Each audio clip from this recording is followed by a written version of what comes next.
Breaking news మాజీ మంత్రి BRS working president KTR విచారణపై సిట్ చీఫ్ సజ్జనార్ స్పందించారు. ఫోన్ ట్యాపింగ్ పై కేటీఆర్ చేసిన వ్యాఖ్యలకు కౌంటర్ ఇచ్చారు ఆయన. నిఘా వర్గాలు భద్రతా అవసరాల కోసం ఫోన్ ట్యాపింగ్ చేస్తాయన్న కేటీఆర్ మాటలను ఖండించారు. అక్రమంగా ఫోన్ ట్యాపింగ్ జరగలేదన్న ప్రచారాన్ని తప్పుపట్టారు.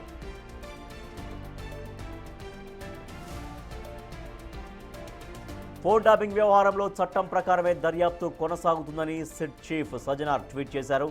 అంతేకాదు అక్రమంగా ఫోన్ ట్యాపింగ్ చేశారన్న కేసులోనే కేటీఆర్ను ప్రశ్నించామని పేర్కొన్నారు. రాజకీయ నేతలు, వ్యాపారవేత్తలు, జర్నలిస్టులు, న్యాయమూర్తులు, కీలక వ్యక్తుల ఫోన్లు ట్యాప్ చేశారన్న ఆరోపణలపై దర్యాప్తు కొనసాగుతోంది అన్నారు సజ్జనార్. ఇక సిట్ విచారణకు హాజరైన కేటీఆర్ ముందు ఆధారాలు, రికార్డులు ముందు ఉంచి విచారణ జరిపామన్నారు సజ్జనార్. సాక్షులను ప్రభావితం చేయొద్దని కేటీఆర్తో చెప్పామని పోస్టులో పేర్కొన్నారు. అవసరమైతే మళ్లీ విచారణకు పిలుస్తామని కేటీఆర్తో చెప్పామన్నారు సిట్ చీఫ్ సజ్జనార్. ఇక కేటీఆర్ను ఒంటరిగానే విచారించామని క్లారిటీ ఇచ్చారు.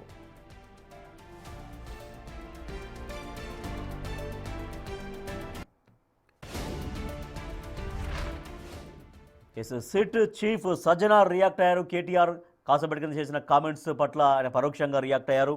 అయితే అక్రమంగా ఫోన్ ట్యాపింగ్ చేశారన్న కారణంతోనే కేటీఆర్ను విచారించామని, అనేక ఆధారాలు, అనేక రికార్డులు ముందు పెట్టి మరి కేటీఆర్ను విచారించామని చెబుతున్నారు సజ్జనార్. తన పోస్ట్లో కామెంట్స్ చేశారు సజ్జనార్.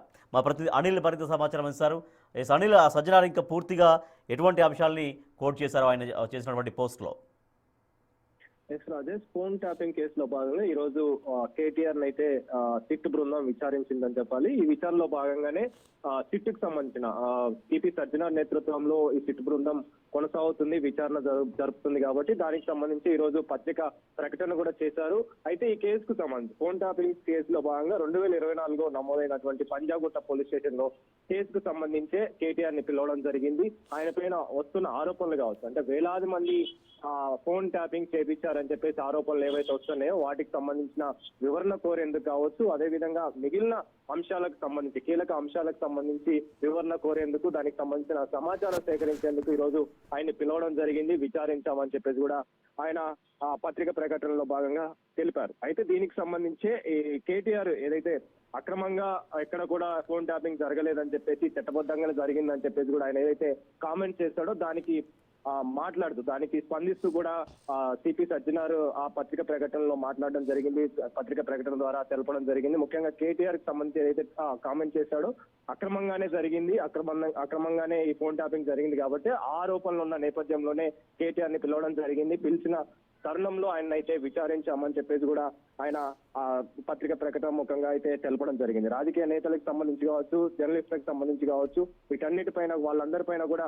ఫోన్ ట్యాపింగ్ జరిగిందని చెప్పేసి ఏవైతే ఆరోపణలు ఉన్నాయో దానికి సంబంధించి ప్రశ్నించామని చెప్పేసి, దానికి సంబంధించి వివరణ కోరామని చెప్పేసి కూడా ఆయన తెలిపిన పరిస్థితి మనకు కనిపిస్తుంది. అయితే సిట్ కి సంబంధించి అవసరమైతే ఫోన్ ట్యాపింగ్ కేసు వ్యవహారంలో మరోసారి పిలిచే అవకాశం ఉంటుంది అని చెప్పేసి కూడా ఆయన మాట్లాడడం జరిగింది. అయితే సాక్షులను ప్రభావితం చేయొద్దని కూడా ఇప్పటికే ఆ పత్రిక ప్రకటన ద్వారా ఆయన హెచ్చరికలు అయితే జారీ చేశారు. అధికారిక సమాచారం మాత్రమే నమ్మాలని కూడా ఆయన సూచనలు చేసిన పరిస్థితి మనకు కనిపిస్తుంది. రాజేష్.